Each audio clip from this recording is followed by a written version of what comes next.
नमस्कार मित्रों, मैं डॉक्टर कृति साहित्य कृति के यूट्यूब चैनल में आपका स्वागत करती हूं। पिछली वीडियो में हमने गोविंद पांडे जी की वस्तुनिष्ठ हिंदी पुस्तक से प्रयोगवाद को पढ़कर समाप्त किया था। आज की इस वीडियो में हम पढ़ेंगे प्रपद्यवाद को। हिंदी साहित्य से संबंधित अभी तक जितनी भी वीडियोस मैंने बनाई है उन सभी का लिंक मैंने वीडियो के डिस्क्रिप्शन बॉक्स में दे दिया है, आप जाकर वहाँ से अवश्य पढ़ लें। और जो लोग मेरे चैनल पर नए आए हैं, चैनल को लाइक, शेयर और सब्सक्राइब जरूर कर लें ताकि जब भी मैं इस प्रकार की वीडियोस अपलोड करूं उसका नोटिफिकेशन आपको मिल जाए और आपकी परीक्षा की तैयारी बहुत अच्छे से हो पाए। साथ साथ इसे और भी विद्यार्थियों तक शेयर करें ताकि सबको इस वीडियो का लाभ प्राप्त हो सके। तो बिना देर करते हुए शुरू करते हैं हम आज की वीडियो प्रपद्यवाद पर। देखिए, जिस प्रकार प्रयोगवाद का नाम लेते ही अज्ञे का नाम आता है, उसी प्रकार प्रपद्यवाद का नाम लेते ही नलिन विलोचन शर्मा का नाम सामने आता है।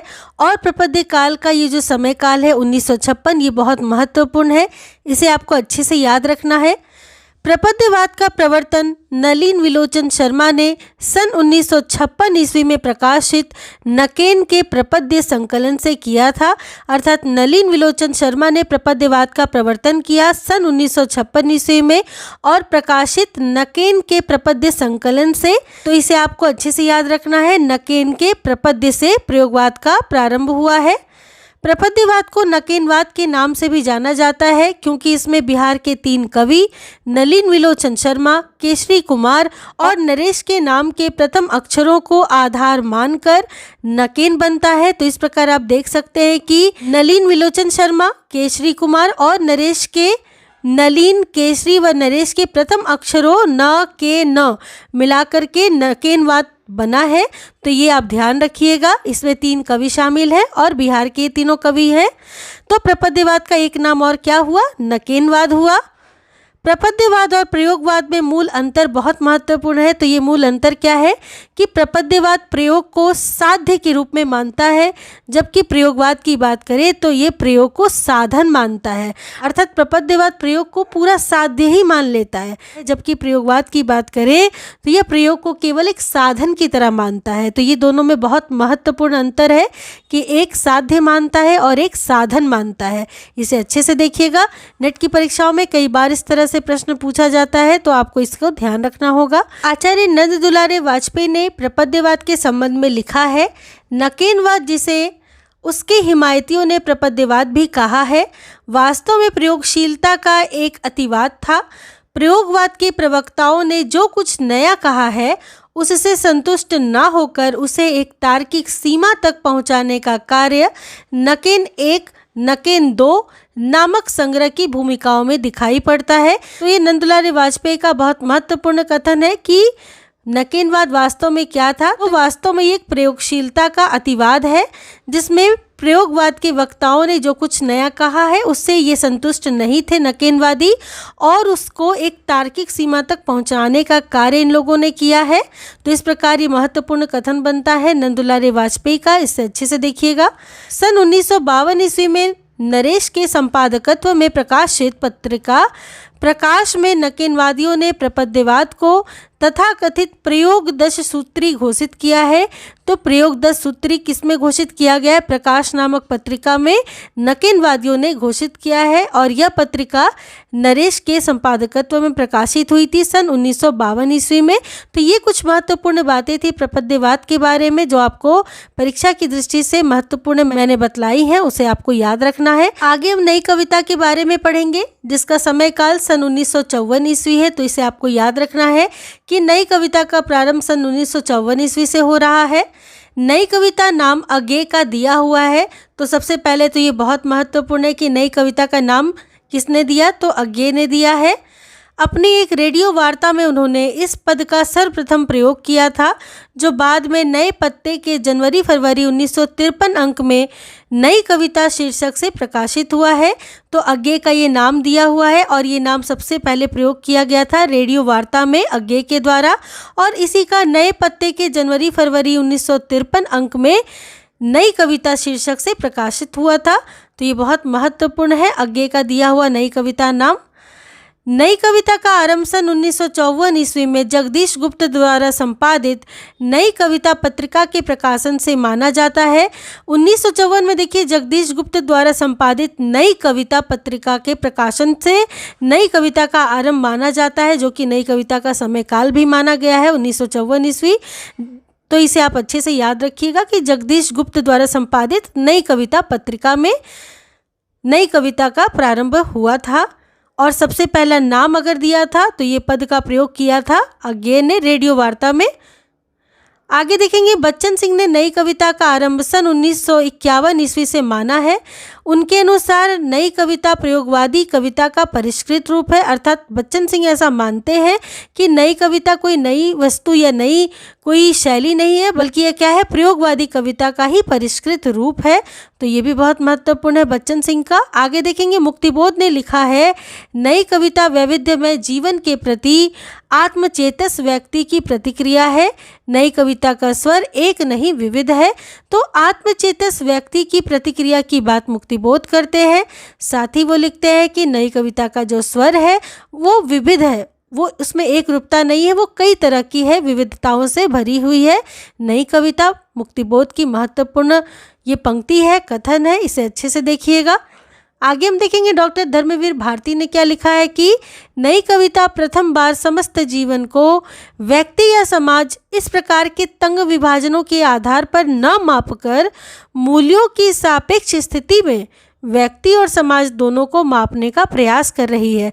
अर्थात धर्मवीर भारती के आधार पर जो नई कविता है वो मूल्यों के सापेक्ष व्यक्ति और समाज दोनों को मापने का प्रयास करती नजर आ रही है। तो ये भी बहुत महत्वपूर्ण कथन है धर्मवीर भारती की, इसे अच्छे से देखिएगा।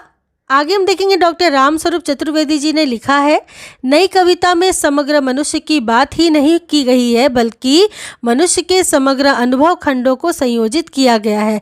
अतः रामस्वरूप चतुर्वेदी जी के अनुसार नई कविता में मनुष्य के समग्र अनुभव है, अनुभव खंडों को संयोजित किया गया है। इसमें केवल मनुष्य की बात नहीं है, उसके अनुभवों की भी बात है। रामस्वरूप चतुर्वेदी जी का महत्वपूर्ण कथन है, अच्छे से देखिएगा। आगे रामस्वरूप चतुर्वेदी जी लिखते हैं और भाषा संवेदना और सर्जन अपनी पुस्तक में नई कविता के बारे में कि आज की कविता को जांचने के लिए जो प्रास के रजतपाश से मुक्त हो चुकी है, अलंकारों की उपयोगिता अस्वीकार हो चुकी है और छंदों की पायलें उतार चुकी है, काव्य भाषा का ही आधार शेष रह गया है, क्योंकि कविता के संगठन में भाषा प्रयोग की मूल केंद्रीय स्थिति है।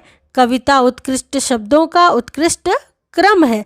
तो ये रामस्वरूप चतुर्वेदी जी का बहुत महत्वपूर्ण कथन है कि आज की कविता को जांचने के लिए नई कविता का विकास हुआ है, क्योंकि आज की कविता में क्या है, प्रास के रजतपाश से यह मुक्त हो चुकी है, अलंकार की उपयोगिता भी अस्वीकार हो गई है, छंदों के पायले भी उतर चुकी है, केवल काव्य भाषा का ही आधार शेष रह गया है, क्योंकि कविता के संगठन में भाषा महत्वपूर्ण है, केंद्रीय है और साथ साथ कविता उत्कृष्ट शब्दों का उत्कृष्ट क्रम भी है। तो ये बहुत महत्वपूर्ण है रामस्वरूप चतुर्वेदी जी का कथन, इसे अच्छे से देखिएगा। आगे विजयदेव नारायण शाही ने नई कविता में लघु मानव की प्रतिष्ठा की है। ये भी बहुत महत्वपूर्ण है कि हिंदी साहित्य में नई कविता के माध्यम से लघु मानव की प्रतिष्ठा किसने की है, तो विजयदेव नारायण शाही जी ने की है। आगे हम देखेंगे नई कविता में दो प्रमुख तत्व हैं, पहला है अनुभूति की प्रामाणिकता और दूसरा बुद्धिमूलक यथार्थवादी दृष्टि। ये दोनों बहुत महत्वपूर्ण है, क्योंकि परीक्षाओं में पूछा जाता है कि नई कविता के प्रमुख तत्व क्या है, तो आपको पता होना चाहिए कि अनुभूति की प्रामाणिकता है और बुद्धिमूलक यथार्थवादी दृष्टि नई कविता में शामिल है। वहीं नई कविता में कैक्टसवाद का जन्म होता है, बहुत महत्वपूर्ण है। कैक्टसवाद का जन्म किस में हुआ है, तो नई कविता में है। नई कविता में कैक्टस एक प्रतीक के रूप में अपनाया गया है, जो अदम्य उत्साह, जीवन आकांक्षा और अनगढ़ता का प्रतीक है। तो ये प्रतीक के रूप में नई कविता में आया है, जिसका मूल क्या है, तो अदम्य उत्साह है, जीवन आकांक्षा और अनगढ़ता का यह प्रतीक है। ये बहुत अच्छे से याद रखिएगा, नेट की परीक्षाओं में कई बार पूछा गया है और परीक्षा की दृष्टि से बहुत महत्वपूर्ण है। आगे हम नई कविता के कुछ प्रमुख कवियों को देखेंगे, जिसमें हम सबसे पहले सच्चिदानंद, हीरानंद, वात्स्यायन, अज्ञेय का संक्षिप्त जीवन वृत्त देखेंगे। अज्ञेय का जन्म 1911, मृत्यु 1987। इनका जन्म बहुत महत्वपूर्ण है, इस समय को अच्छे से याद रखिएगा। माता पिता हीरानंद एवं वयंती देवी, प्रथम काव्य संग्रह भग्नदूत तथा अंतिम काव्य संग्रह ऐसा कोई घर आपने देखा है। तो आगे की ये दोनों बहुत महत्वपूर्ण रचनाएं हैं, एक पहला काव्य संग्रह है और एक अंतिम, तो इसको बहुत अच्छे से देखिएगा। आगे के काव्य संग्रह निम्नलिखित हैं, ये भी बहुत महत्वपूर्ण है, परीक्षाओं में रचनाएं भी पूछी जाती है और इन रचनाओं का क्रम भी पूछा जाता है, तो आप इसे अच्छे से देखिएगा।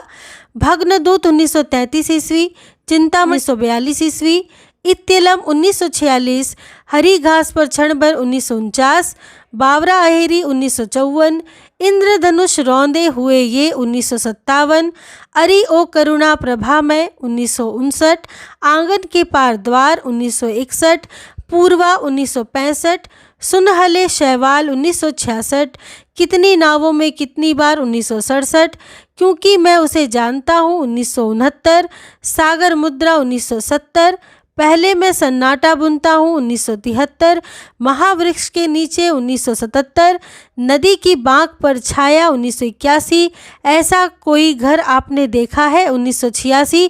तो इस प्रकार ये सभी महत्वपूर्ण काव्य रचनाएं, काव्य संग्रह आगे की है और परीक्षा की दृष्टि से बहुत महत्वपूर्ण है, इसे बहुत अच्छे से देखिएगा। आगे देखेंगे आगे अस्तित्ववाद में आस्था रखने वाले कवि हैं, बहुत महत्वपूर्ण है कि आगे किस में आस्था रखते हैं, तो अस्तित्ववाद से संबंधित है, उसमें आगे की आस्था है। आगे को प्रयोगवादी तथा नई कविता का श्लाघा पुरुष भी कहा जाता है, तो ये भी बहुत महत्वपूर्ण है कि प्रयोगवाद तथा नई कविता का श्लाघा पुरुष कौन है, तो आगे है। आगे की चर्चित कविताएं निम्नांकित है, जो इस प्रकार है। असाध्य वीणा, कलगी बाजरे की, सांप, नदी के द्वीप, हरी घास पर क्षण भर, जितना तुम्हारा सच, शब्द और सत्य, यह दीप अकेला, ये सभी रचनाएं आगे की बहुत चर्चित है और परीक्षाओं की दृष्टि से बहुत महत्वपूर्ण है, इसे अच्छे से देखिएगा। असाध्य वीणा एक लंबी कविता है, इसका मूल भाव अहम का विसर्जन है।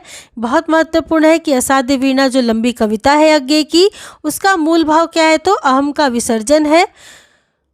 वहीं मुक्तिबोध की बात करें तो मुक्तिबोध का पूरा नाम गजानन माधव था। इन्हें गहन अनुभूति और तीव्र इंद्रिय बोध का कवि भी माना जाता है या कहा जाता है। तो गहन अनुभूति और तीव्र इंद्रिय बोध के कवि के रूप में कौन प्रसिद्ध है, तो मुक्तिबोध प्रसिद्ध है और इनका पूरा नाम गजानन माधव है। तो इसे बहुत अच्छे से याद रखिएगा, परीक्षा की दृष्टि से महत्वपूर्ण है। मुक्तिबोध की दो काव्य कृतियाँ प्रकाशित हुई हैं। चांद का मुंह टेढ़ा है 1964 ईस्वी और भूरी भूरी खाक धूल 1980 ईस्वी। ये दोनों रचनाएं बहुत महत्वपूर्ण है, मुक्तिबोध की कई बार नेट की परीक्षाओं में पूछी जाती हैं और किसी भी परीक्षा की दृष्टि से बहुत महत्वपूर्ण है। साथ साथ इनका प्रकाशन वर्ष भी आप अच्छे से देखिएगा, ये भी प्रकाशन वर्ष भी पूछा जाता है परीक्षाओं में। मुक्तिबोध की चर्चित कुछ कविताओं को देख लेंगे, जैसे अंधेरे में, ब्रह्म राक्षस, अंतकरण का आयतन और भूल गलती। ये सभी रचनाएं बहुत महत्वपूर्ण है मुक्तिबोध की परीक्षा की दृष्टि से, इसे भी बहुत अच्छे से देखिएगा। विशेषकर अंधेरे में, ब्रह्म राक्षस, ये सब तो बहुत ही ज़्यादा महत्वपूर्ण रचनाएं हैं। हम आगे चलेंगे। अंधेरे में का पहला प्रकाशन कल्पना में 1964 में आशंका के द्वीप अंधेरे में नाम से हुआ था। तो आशंका के द्वीप अंधेरे में शीर्षक नाम से सर्वप्रथम अंधेरे में कविता छपी थी और पत्रिका कौन सी थी, कल्पना, सन 1964 ईस्वी में। तो इसे बहुत अच्छे से याद रखिएगा, कई बार परीक्षाओं में ये प्रश्न बनता है, पूछा गया है। रामस्वरूप चतुर्वेदी जी ने लिखा है, मुक्तिबोध का काव्य संकलन चांद का मुंह टेढ़ा है एक बड़े कलाकार की स्केच बुक लगता है। तो रामस्वरूप चतुर्वेदी का ये बहुत महत्वपूर्ण कथन है मुक्तिबोध की कविता चांद का मुंह टेढ़ा है के बारे में कि क्या है, तो ये एक बहुत बड़े कलाकार की स्केच बुक सा लगता है। तो इसको अच्छे से देखिएगा। आगे अंधेरे में एक लंबी कविता है, विभिन्न आलोचकों ने इसे विभिन्न दृष्टिकोण से देखा है, जो निम्न है। आगे हम उन आलोचकों को देखेंगे जिन्होंने अंधेरे में कविता को अपने विभिन्न दृष्टिकोण से देखा है और अपने अलग अलग विचार प्रस्तुत किए हैं। सर्वप्रथम हम शमशेर बहादुर सिंह को देखेंगे। इन्होंने अंधेरे में कविता के बारे में लिखा है कि यह कविता देश के आधुनिक जन इतिहास का स्वतंत्रता पूर्व और पश्चात एक दहकता इस्पाती दस्तावेज है। तो अंधेरे में कविता को एक दहकता हुआ इस्पाती दस्तावेज शमशेर बहादुर सिंह ने कहा है मुक्तिबोध की कविता अंधेरे में के बारे में। इसमें अजब और अद्भुत रूप से व्यक्ति और जन का एकीकरण है। साथ साथ कहा है कि इसमें व्यक्ति और जन का एकीकरण है। तो ये बहुत महत्वपूर्ण है, परीक्षाओं में पूछा जाता है, इसे अच्छे से देखिएगा। दहकता इस्पाती दस्तावेज शमशेर बहादुर सिंह ने कहा है। मुक्तिबोध की कविता अंधेरे में के बारे में। आगे रामविलास शर्मा कहते हैं कि अपराध भावना का अनुसंधान है अंधेरे में कविता। तो अपराध भावना के अनुसंधान की बात रामविलास शर्मा करते हैं। वहीं नामवर सिंह ने लिखा है कि अंधेरे में कविता जो है वो अस्मिता की खोज है एक प्रकार से। तो इस प्रकार आप देखिए ये सभी बहुत महत्वपूर्ण है। तो नामवर सिंह ने अस्मिता की खोज कहा है अंधेरे में कविता को। वहीं इंद्रनाथ मदान ने आत्म संशोधन का अनुसंधान कहा है अंधेरे में कविता को कि क्या है, यह आत्म संशोधन का अनुसंधान है अंधेरे में कविता मुक्तिबोध की, इंद्रनाथ मदान ने कहा है। वहीं निर्मला जैन ने अंतस्थल का विप्लव कहा है अंधेरे में कविता को कि क्या है, ये अंतस्थल का विप्लव है अंधेरे में कविता। प्रभाकर बाजपेयी की बात करें तो उन्होंने लावा कहा है अंधेरे में कविता को कि क्या है, ये एक लावा है। तो इन सबको अच्छे से देखिएगा। आगे रामविलास शर्मा ने आरक्षित जीवन की कविता कहा है अंधेरे में कविता को कि क्या है, ये आरक्षित जीवन की कविता है अंधेरे में। रामस्वरूप चतुर्वेदी जी की बात करें तो उन्होंने लिखा है कि अंधेरे में के लंबे खंडों में कवि की समस्या है। तो कवि की समस्या की बात कर रहे हैं रामस्वरूप चतुर्वेदी जी और कहते हैं कि समाज के उत्थान पतन और आंदोलन के बीच अपनी रचना के प्रेरक तत्वों का अभिज्ञान, रचना कैसे बाहर से अंदर जाती है और फिर कैसे बाहर दूर दूर तक परिव्याप्त हो जाती है, ये अंधेरे में कविता में है। अर्थात कवि की समस्या है और समाज में जिस प्रकार से उत्थान पतन चलता है, आंदोलन चलते हैं, उसके बीच रचनाकार की रचना कैसे बाहर से अंदर आती है और फिर कैसे बाहर चली जाती है और दूर दूर तक परिव्याप्त हो जाती है। ऐसा रामस्वरूप चतुर्वेदी जी अंधेरे में कविता के बारे में कहते हैं, जो मुक्तिबोध की बहुत प्रसिद्ध कविता है। आगे हम देखेंगे मुक्तिबोध ने अंधेरे में कविता की रचना फैंटेसी में की है। तो ये बहुत महत्वपूर्ण है कि अंधेरे में कविता की रचना किस शैली में हुई है, तो फैंटेसी में हुई है। मुक्तिबोध ने फैंटेसी को निम्न ढंग से परिभाषित किया है। अब स्वयं मुक्तिबोध के माध्यम से हम देखेंगे कि उन्होंने फैंटेसी को किस ढंग से परिभाषित किया है। तो पहला वो लिखते हैं कि ज्ञान गर्भ फैंटेसी द्वारा सार रूप में जीवन की पुनर्रचना करता है। तो ये जीवन की पुनर्रचना के संदर्भ में फैंटेसी का प्रयोग हुआ है मुक्तिबोध की रचना में। दूसरा, फैंटेसी के अंतर्गत भाव पक्ष प्रधान और विधान पक्ष गौण और प्रच्छन्न तो होता ही है, साथ ही यह भाव पक्ष कल्पना को उत्तेजित करके बिंबों की रचना करते हुए एक ऐसा मूर्त विधान उपस्थित करता है कि जिस विधान में उस विधान ही के नियम होते हैं। अर्थात ये जो फैंटेसी है इसमें भाव पक्ष प्रधान होता है और विभाव पक्ष गौण होता है, प्रच्छन्न तो होता ही है, साथ ही साथ भाव पक्ष कल्पना में इतना अधिक प्रबल होता है, इतना उत्तेजित होता है भाव पक्ष, जिससे बिंबों की रचना करते हुए ऐसा लगता है मानो एक मूर्त विधान उपस्थित हो गया हो। और यह क्या विधान, जिस विधान में उस विधान ही के नियम होते हैं। तो इस प्रकार मुक्तिबोध ने फैंटेसी के संदर्भ में दो परिभाषाएं दी हैं। तो इसे आप अच्छे से देखिएगा, महत्वपूर्ण है ये।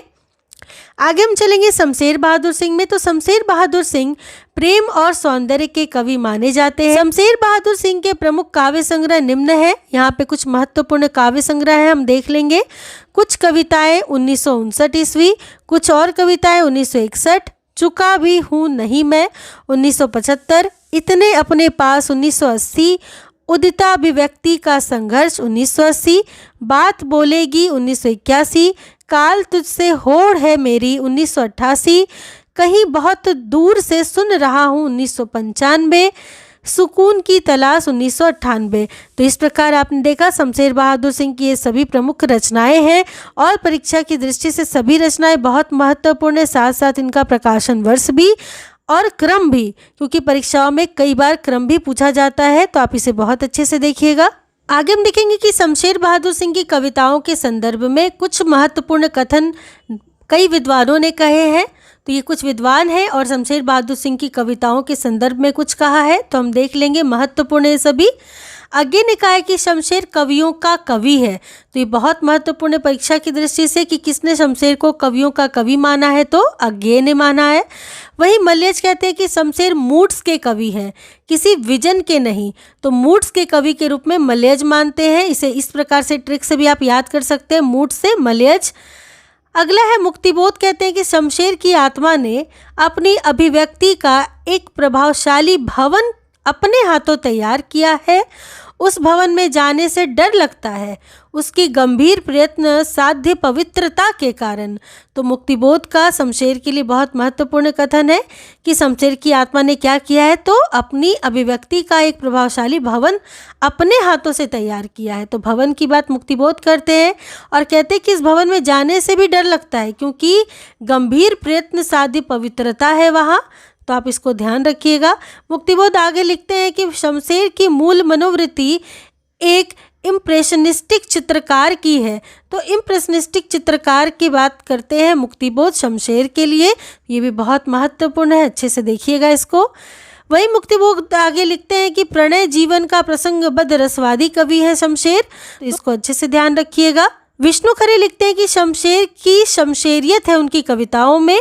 तो शमशेर की शमशेरियत विष्णु खरे ने कहा है, इसे भी बहुत अच्छे से देखिएगा। रामचंद्र तिवारी की बात करें तो उन्होंने लिखा है कि शमशेर का गद्य हिंदी का जातीय गद्य है।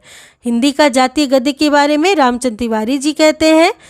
आगे रामस्वरूप चतुर्वेदी जी लिखते हैं कि भाषा में बोलचाल के गद्य का लहजा और लय में संगीत का चरम अमूर्तन, इन दो परस्पर प्रतिरोधी मनस्थितियों को उनकी कला साधती है। अर्थात उनकी कला में क्या क्या साधती है, तो बोलचाल के गद्य का लहजा और लय में संगीत की चरम अमूर्तन, ये दो परस्पर जो प्रतिरोधी मनस्थितियाँ हैं ये उनकी कला को साधती है। तो ये बहुत महत्वपूर्ण है, इसे अच्छे से देखिएगा। शमशेर बहादुर सिंह ने लिखा है, टेक्निक में एजरा पाउंड शायद मेरा सबसे बड़ा आदर्श बन गया था। तो शमशेर बहादुर सिंह ने स्वयं इस बात को लिखा है कि टेक्निक में एजरा पाउंड उनके आदर्श थे। तो ये बहुत महत्वपूर्ण है, इसे ध्यान रखिएगा। शमशेर बहादुर सिंह का कथन है, मैं उर्दू और हिंदी का दो आब हूँ। तो ये बहुत महत्वपूर्ण कथन है, कई बार परीक्षाओं में पूछा गया है कि मैं उर्दू और हिंदी का दो आब हूँ। किस कवि का कथन है, तो शमशेर का कथन है, बहुत महत्वपूर्ण, इसे अच्छे से देखिएगा। आगे शमशेर बहादुर सिंह की कुछ चर्चित कविताएं हैं जो कि निम्नलिखित हैं। टूटी हुई बिखरी हुई, अमन का राग लंबी कविता है, एक पीली शाम, धूप कोठरी के आईने में खड़ी, घिर गया है समय का रथ और समय साम्यवादी। ये सभी रचनाएं बहुत महत्वपूर्ण है, इनको बहुत अच्छे से देखिएगा। कई बार नेट की परीक्षाओं में ये सभी से प्रश्न बने हैं। आगे देखेंगे, कहानीकार उदय प्रकाश ने भवानी प्रसाद मिश्र को कविता का गांधी कहा है, लेकिन उन्होंने खुद को गांधी का बेटा कहा है। यानी उदय प्रकाश ने भवानी प्रसाद मिश्र को क्या कहा है, कविता का गांधी है, और स्वयं को गांधी का बेटा कहा है उदय प्रकाश ने। आगे भवानी प्रसाद मिश्र की कुछ महत्वपूर्ण काव्य संग्रहों को देखेंगे जो कि परीक्षा की दृष्टि से बहुत महत्वपूर्ण है। गीत फरोश 1953 ईस्वी, चकित है दुख 1968 ईस्वी, अंधेरी कविताएं 1968, गांधी पंचशती 1969, बुनी हुई रस्सी 1971, खुशबू के शिलालेख 1973, व्यक्तिगत 1973, अंतर्गत 1979, अनाम तुम आते हो 1979, परिवर्तन जिए 1976, इदन नमम 1977, त्रिकाल संध्या 1978, शरीर कविता फसलें और फूल 1980, मानसरोवर दिन 1981, संप्रति 1982, नीली रेखा तक 1984, तूस की आग 1985, कालजयी 1980 और एक खंड काव्य है यह। तो इस प्रकार कुछ महत्वपूर्ण काव्य संग्रह है भवानी प्रसाद मिश्र के, जिसमें सबसे अधिक महत्वपूर्ण है गीत फरोश, चकित है दुख, बुनी हुई रस्सी, खुशबू के शिलालेख, इदन नमम, त्रिकाल संध्या और कालजयी। कालजयी का प्रकाशन वर्ष भी पूछा जाता है और ये एक खंड काव्य है 1980 ईस्वी का। तो इसे बहुत अच्छे से याद रखिएगा, बहुत महत्वपूर्ण है परीक्षा की दृष्टि से। भवानी प्रसाद मिश्र को सहजता का कवि कहा जाता है। तो हिंदी साहित्य में सहजता के कवि भवानी प्रसाद मिश्र जाने जाते हैं। भवानी प्रसाद मिश्र की चर्चित कुछ कविताएं हैं जो इस प्रकार है, कमल के फूल, सतपुड़ा के जंगल, वाणी की दीनता, टूटने का सुख और गीत फरोश, ये सभी बहुत महत्वपूर्ण और चर्चित कविताएं हैं भवानी प्रसाद मिश्र की। विशेषकर सतपुड़ा के जंगल, टूटने का सुख, गीत फरोश, ये सब बहुत ज़्यादा महत्वपूर्ण है, तो इसे बहुत अच्छे से देखिएगा। आगे हम देखेंगे नरेश मेहता नए कवियों में महत्वपूर्ण हस्ताक्षर है। तो नए कवियों की बात करें तो नरेश मेहता इसमें महत्वपूर्ण है, ध्यान दीजिएगा। इनकी प्रमुख रचनाएं निम्न है। इनमें से कुछ काव्य संग्रह है जो बहुत महत्वपूर्ण है और कुछ प्रबंध काव्य हैं जो कि बहुत महत्वपूर्ण है। तो सबसे पहले काव्य संग्रह देखेंगे। वन पाखी सुनो, बोलने दो चीड़ को, मेरा समर्पित एकांत, चैत्या, उत्सवा, ये सभी बहुत महत्वपूर्ण काव्य संग्रह। विशेषकर वन पाखी सुनो, बोलने दो चीड़ को, मेरा समर्पित एकांत बहुत महत्वपूर्ण है परीक्षा की दृष्टि से, इसे अच्छे से देखिएगा। आगे है प्रबंध काव्य जो कि महत्वपूर्ण है। संशय की एक रात, महाप्रस्थान, प्रवाद पर्व और शबरी। प्रबंध काव्यों में संशय की एक रात, महाप्रस्थान, ये सब बहुत महत्वपूर्ण है, नेट की परीक्षा में कई बार पूछी गई है, तो इसे बहुत अच्छे से देखिएगा। समय देवता शीर्षक कविता इनकी एक लंबी कविता है जिसमें धरती के विभिन्न भागों की सांस्कृतिक राजनीतिक स्थिति का सिनेरियो प्रस्तुत किया गया है। तो समय देवता क्या है, बहुत लंबी कविता है एक, जिसका वर्ण विषय है कि धरती के विभिन्न भागों की सांस्कृतिक राजनीतिक स्थिति का सिनेरियो प्रस्तुत किया गया है। नरेश मेहता की कुछ अन्य चर्चित व महत्वपूर्ण रचनाओं को देख लेंगे, जैसे उषस 1, 2, 3, 4 संस्करण, किरण धेनुए, चाहता मन, ये सभी नरेश मेहता की कुछ अन्य महत्वपूर्ण रचनाएं हैं। आगे हम देखेंगे धर्मवीर भारती मूलतः प्रेम के कवि हैं, तो प्रेम के कवि के रूप में धर्मवीर भारती को जाना जाता है। इनकी कुछ प्रमुख रचनाएं हैं जैसे ठंडा लोहा 1952, अंधा युग 1955, कनुप्रिया 1959, 7 गीत वर्ष 1959 एवं देशांतर। ये सभी रचनाएं बहुत महत्वपूर्ण है, कई बार नेट की परीक्षा में ये रचनाएं पूछी गई हैं, इनका क्रम भी पूछा जाता है और साथ साथ प्रकाशन वर्ष भी, तो आप बहुत अच्छे से देखिएगा, ये सभी बहुत महत्वपूर्ण है। कनुप्रिया में राधा और कृष्ण के प्रेम का वर्णन किया गया है। तो कनुप्रिया का वर्ण विषय क्या है, राधा और कृष्ण का प्रेम, जो कि धर्मवीर भारती मूलतः प्रेम के कवि हैं, तो राधा और कृष्ण के प्रेम का वर्णन वो कनुप्रिया में करते हैं। वहीं देशांतर काव्य संग्रह विदेशी कविताओं का संग्रह है, तो विदेशी कविताओं के संग्रह किसमें है, तो देशांतर में है धर्मवीर भारती का। प्रेमथ्यु गाथा एक लंबी कविता है और बहुत महत्वपूर्ण है। प्रेमथ्यु एक यूनानी पौराणिक पुरुष है, तो इसको अच्छे से देखिएगा कि प्रेमथ्यु गाथा में प्रेमथ्यु एक यूनानी पौराणिक पुरुष का वर्णन किया है धर्मवीर भारती ने। वहीं मदन वात्स्यायन का मूल नाम लक्ष्मी निवास सिंह है।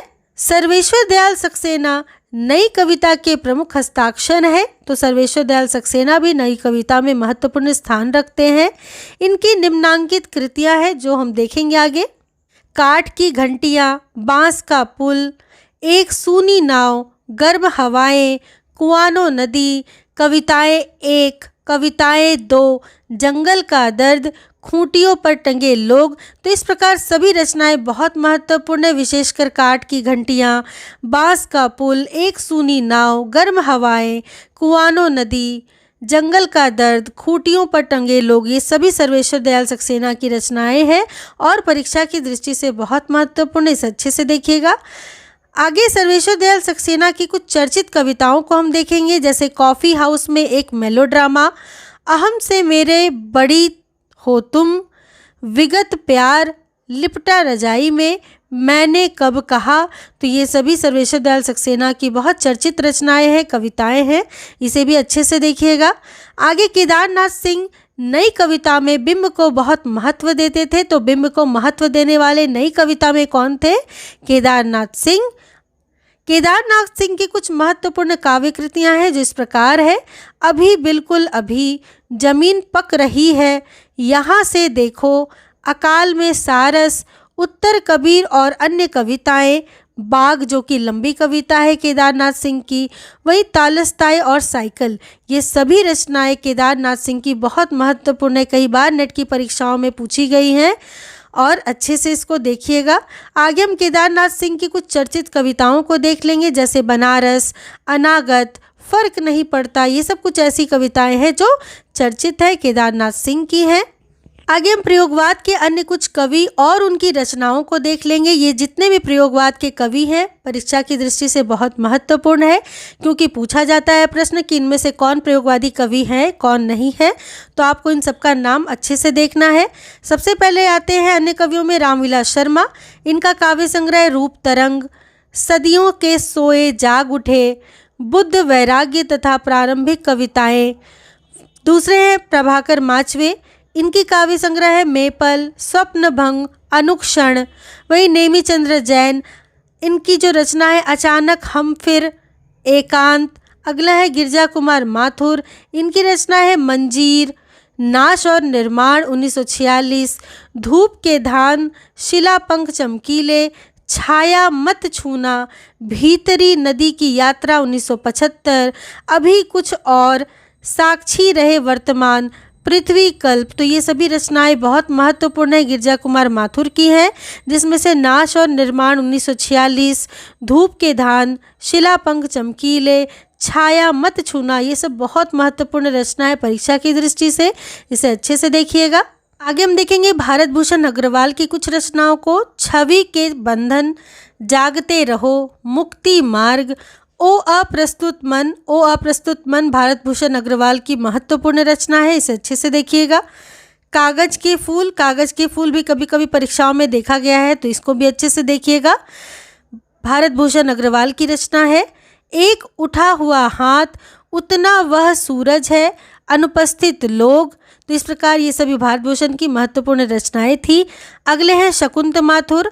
इनकी जो प्रमुख रचनाएं वो है चांदनी चूनर, अभी और कुछ, लहर नहीं टूटेगी। अगले हैं हरि नारायण व्यास। इनकी प्रमुख रचना है मृग और तृष्णा, त्रिकोण पर सूर्योदय, बरगद के चिकने पत्ते, जिसमें से मृग और तृष्णा तथा त्रिकोण पर सूर्योदय हरिनारायण व्यास की बहुत महत्वपूर्ण रचना है, इसे अच्छे से देखिएगा। अगला है रघुवीर सहाय। सीढ़ियों पर धूप में 1960, आत्महत्या के विरुद्ध 1967, हंसो हंसो जल्दी हंसो 1975, लोग भूल गए हैं 1982, कुछ पते कुछ चिट्ठियाँ 1989, एक समय था। तो ये सभी रचनाएं रघुवीर सहाय की बहुत महत्वपूर्ण है परीक्षा की दृष्टि से। इनका क्रम भी पूछा जाता है और प्रकाशन वर्ष भी, तो इसको अच्छे से देखिएगा। आगे देखेंगे विजय देव नारायण की रचनाओं को। साखी, मछलीघर, संवाद तुमसे, जिसमें मछलीघर महत्वपूर्ण है, विजय देव नारायण की रचना है। अगला है कुंवर नारायण। इनका चक्रव्यूह, परिवेश, हम तुम, जिसमें चक्रव्यूह बहुत महत्वपूर्ण रचना है कुंवर नारायण की। अगला है अपने सामने, कोई दूसरा नहीं, इन दिनों। तो ये सभी महत्वपूर्ण काव्य रचनाएं कुंवर नारायण की है। वही कुछ प्रबंध काव्य है जो कि बहुत महत्वपूर्ण है कुंवर नारायण की, जैसे कि आत्मजयी 1965 ईस्वी। ये कई बार नेट की परीक्षाओं में पूछी गई और बहुत महत्वपूर्ण है आत्मजयी कुंवर नारायण की 1965 ईस्वी में। अगला है वाजश्रवा के बहाने 2008 ईस्वी। तो इस प्रकार कुंवर नारायण की रचनाओं को आपने देखा, और इस प्रकार हमने हिंदी साहित्य के प्रपद्यवाद या नकेनवाद तथा नई कविता को पढ़कर समाप्त कर लिया है। आगे की वीडियो में हम साठोत्तरी कविता आंदोलन के बारे में पढ़ेंगे। तो इस प्रकार चैनल के साथ बने रहिए। इसे अधिक से अधिक लाइक, शेयर तथा सब्सक्राइब कीजिए। वीडियो को 1 से 2 बार जरूर सुनिए ताकि आपको अच्छे से याद हो जाए। मिलती हूँ अगली वीडियो में साठोत्तरी कविता आंदोलन के साथ। तब तक के लिए आप सबका बहुत बहुत धन्यवाद।